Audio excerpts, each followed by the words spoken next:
Yeah, probably the ongoing anxiety, panic disorder, panic attacks, and a lot of depression and feeling worthless. Well, I think mental health is a very tenuous subject. I don't want to discredit anybody, but I personally don't believe that I have any mental health issues. I don't believe in mental health disorders or labels, but I have been diagnosed with persistent depressive disorder.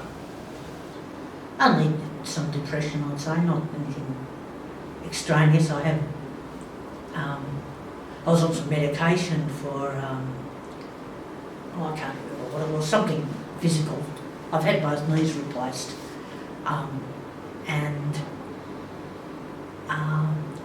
but we realised it was the medication that was causing the mood swings, not my general attitude. But yeah, sometimes I get a bit flat, sad, but not enough insofar as I would attempt anything. Yes, I suffer with anxiety, depression and post-traumatic stress.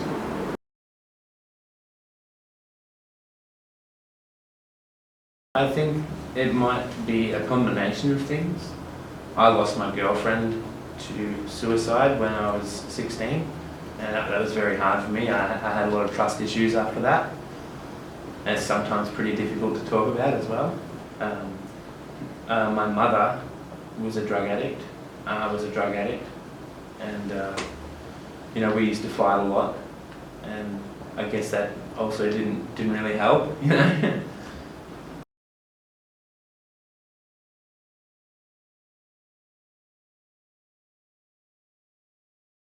Not that I know of. The main reason I refuse jobs is because I don't have experience. Well, I have quit a job before, but I don't know if that was all to do with my anxiety. I believe that the employer I had at the time, who will remain nameless for his own privacy, was a bit of a racist and also just derogatory to me in general. For example, one time he asked me to bash an Aboriginal gentleman in the blind spot, and I refused to do that. And there was another instance where someone under his employ called me a fat retard while I was trying to follow my job's guidelines. I was a crowd control officer. This particular individual was banned from the premises, and he overruled me, which would have been fine because he was technically in charge of my duties, if you will. But then I tried to argue the point, and he called me a fat retard, and I was very sensitive about my weight at the time, and so I quit that job. That was like the last straw. No. Been fired. I don't think I've ever been fired. I might have resigned, but I can't remember ever being fired. I'm thinking of one, yes, but then again, it was like I confronted to him and said that, you know, I have anxiety, depression, and post-traumatic stress and that, but he only had me in the workshop for one day, which I ended up just cleaning a workshop, and then I never heard from him again.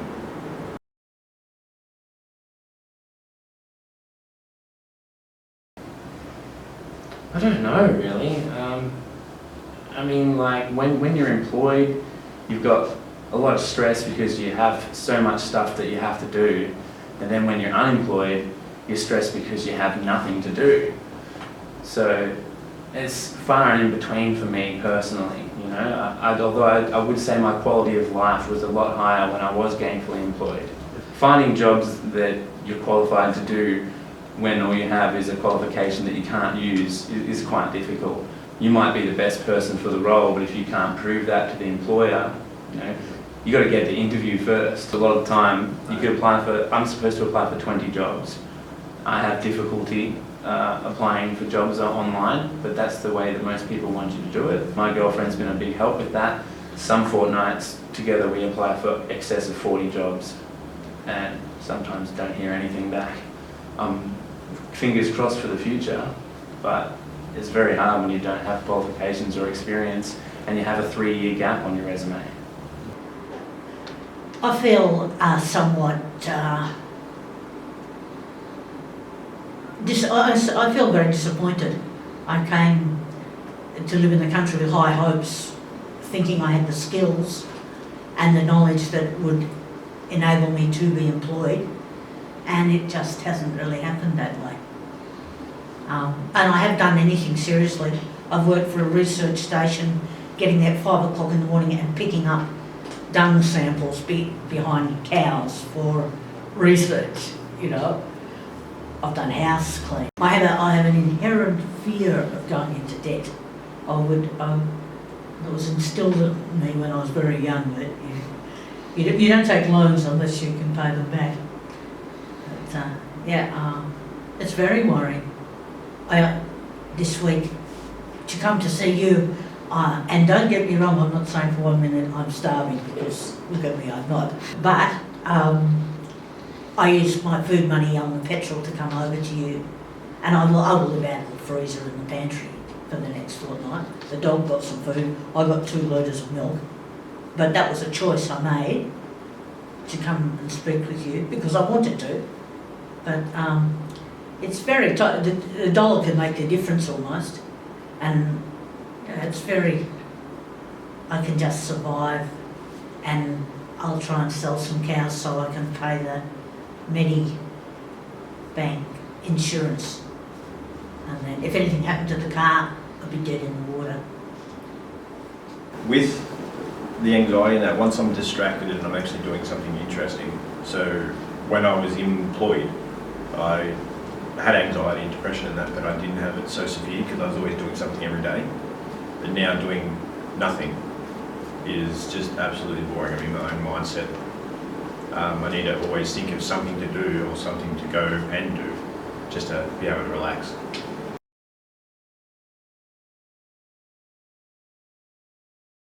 It probably improved my self-esteem, and I feel like my communication skills as well, because I'm a bit shy. And it probably would help a lot with the panic attacks, because it would help keep my mind focused, because when I've got nothing to do, it just causes me to overthink and get anxious and depressed. I think it would probably help because I would have more money to buy food and pay bills and whatnot, which I guess would mean less stress. But depending on the job role, it could create more stress. More social interaction in most positions.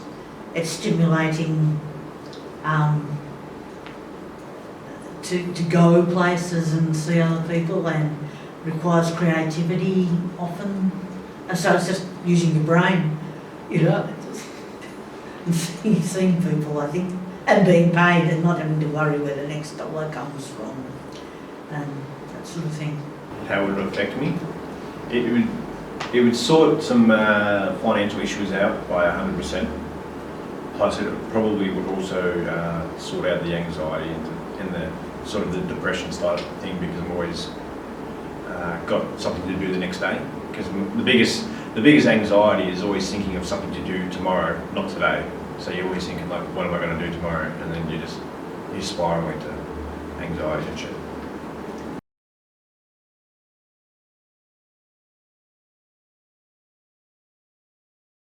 Well, they get upset. My parents would get upset if they know I'm stressing and having panic attacks and stuff, so they tend to get a bit angry with me. It hasn't really, I haven't really gone to the next stage of employment, so I haven't really been given a chance, so. Some people are pretty understanding. A lot of the people I know have their own struggles with their mental health. But there are some people that, whatever the opposite word of compassionate is, they kind of look down on you, like they don't believe that that's what you're going through. But again, I don't really believe in labels myself, so it's not something that I go around advertising. I think people, when they do hear that I have persistent depressive disorder, or that I've been diagnosed with it rather, are often quite surprised, because I'm usually quite a happy-go-lucky guy. They wouldn't have. Family and friends, they're understanding. They know of it. But unemployment, you get told by some people, don't tell your employer that you've got anxiety or depression, and then you get told by other people you should let them know you have it. So it's really good debate on if you should tell them or not tell them. And the people who I have told them, it kind of feels like they don't really want that issue on their hands. So they kind of just say come in for a week, do a trial, and then after a day, they don't really contact you again. They kind of tell you that they're going to try somebody else.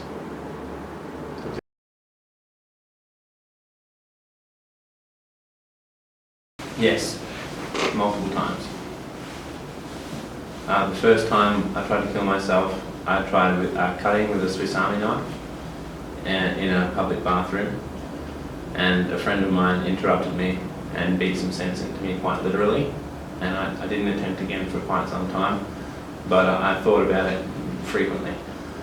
And the second time that I tried to kill myself was 4.5 years ago, when I was going to overdose, but again I was interrupted by some friends. So I think about it on a daily basis, to be honest. But I've made a promise within myself that I'm not going to do that. I mean, I want to, obviously. I think a lot of people want to die. But I've decided that I have a purpose, and my purpose is to help other people that feel that way. When I was 19, I just started working in security, and one of my closest friends took his life 2 weeks after his 18th birthday. I missed his 18th birthday because I had to work. And just last year, an old work colleague / friend decided to take her life.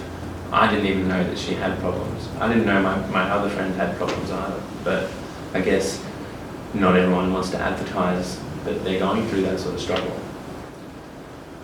One of my family members, I prefer not to say which one, for their own privacy, but one of my family members tried to kill themselves a couple of years ago after we lost another family member to sickness.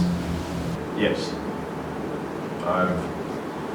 I've had a few friends who have actually committed suicide, and recently, going on last year, my cousin tried to kill himself.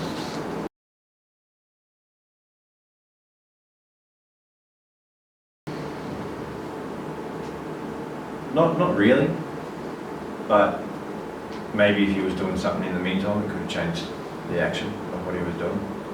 It's more related to like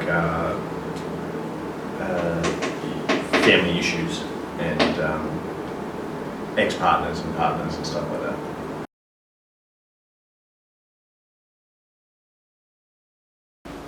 I think, in my personal opinion, I think it could be a lot to do with that, because the youth, and like say people from 21 to 30 or younger as well, they have nothing to focus their mind on, so they could become depressed, and it could lead to suicidal tendencies because they don't have that passion like to focus themselves on, and that routine of going to work every day. And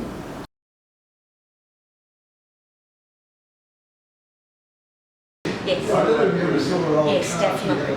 We've had various people, like we get customers with mental health issues, we get like a group who come in from Corinda, and they come in and they're simply Down syndrome or whatever, so they come in here for social interaction and so on, and we just love it.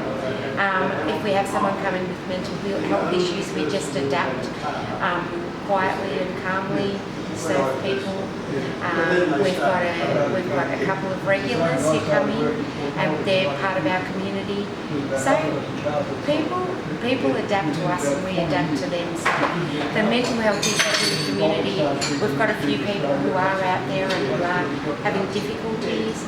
You'll have people with physical disabilities as well who come in, and it's just another person, another human being who's part of our community. So there's no issue there. If someone came in who was dangerous, we're usually quite busy, so we don't tend to get a problem with people who are drug affected and stuff like that. We've had a couple of people just between us and we've thought, just be careful, give them space, and we just treat them like any other customer, but we're aware that we need to just be calm and quiet and just